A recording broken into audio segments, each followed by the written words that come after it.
નમસ્કાર મિત્રો, નવા વર્ષના ખૂબ ખૂબ અભિનંદન. મિત્રો, ઘણા લોકો મને કહેતા હોય છે કે ભાઈ તમે ખૂબ સારી લાઈફ જીવો છો, ખૂબ એન્જોય કરો છો, પણ અમને એવી કંઈક પ્રેરણા આપો. આજના દિવસે એની મારે એક મોટિવેશન આપવું છે કે કેવી રીતે તમે ખૂબ સારી, ખૂબ ખુશ લાઈફ જીવી શકો. મિત્રો, સારી લાઈફ જીવવા માટે પૈસા કરતા સારી સમજણ જરૂરી છે. હું મારું ઉદાહરણ આપું. મારી ઉંમર કોઈનાથી છુપાવતો નથી. 40 વર્ષની થઈ. હું વિચારું છું કે એવરેજ માણસની લાઈફ લગભગ 70 વર્ષની હોય છે.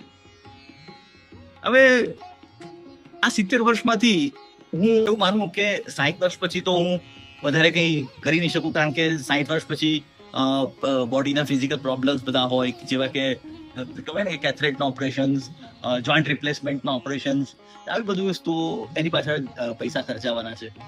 જે 55 થી 60 નો જે ગાળો છે એની અંદર હું માનું છું કે નાની નાની બીમારીઓ જેવી કે બ્લડ પ્રેશર, શુગર છે, આવી બધી પ્રોબ્લેમ્સ રહે છે સામાન્ય મનુષ્યના, જેમ જેમ આપણી લાઈફસ્ટાઈલ છે એ પ્રમાણે.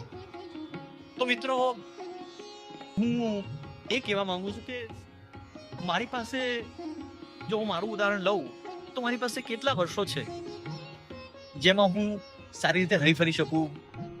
થાક લાગશે પણ થોડોક ઓછો લાગશે, કારણ કે ફરવામાં સૌ પ્રથમ તો તમારા પગ સારા જોઈએ. તો 55 વર્ષ સુધી હું આઈ થિંક સારી રીતે ફરી શકીશ.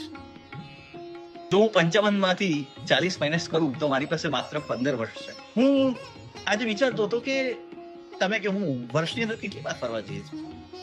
આઈ થિંક વર્ષમાં એકાદી વખત ફરવા જતા રહીશું. તો મારી પાસે આ 15 વર્ષમાં 15 જગ્યાઓ જ બાકી રહી.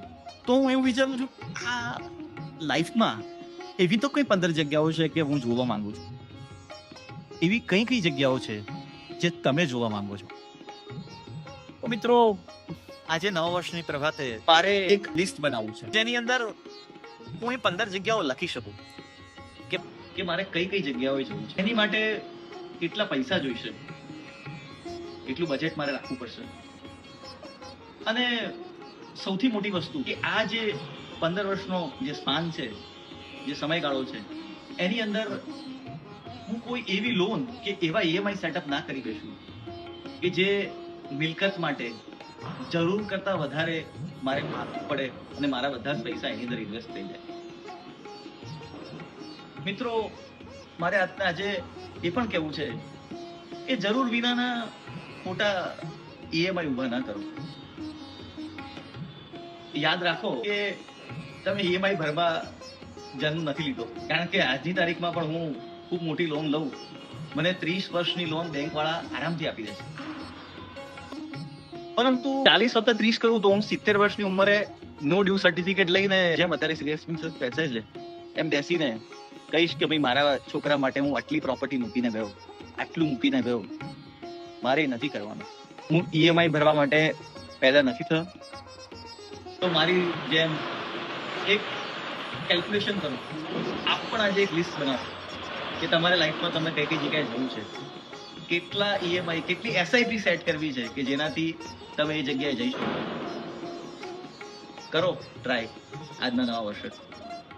નમસ્કાર, હેપી ન્યૂ યર.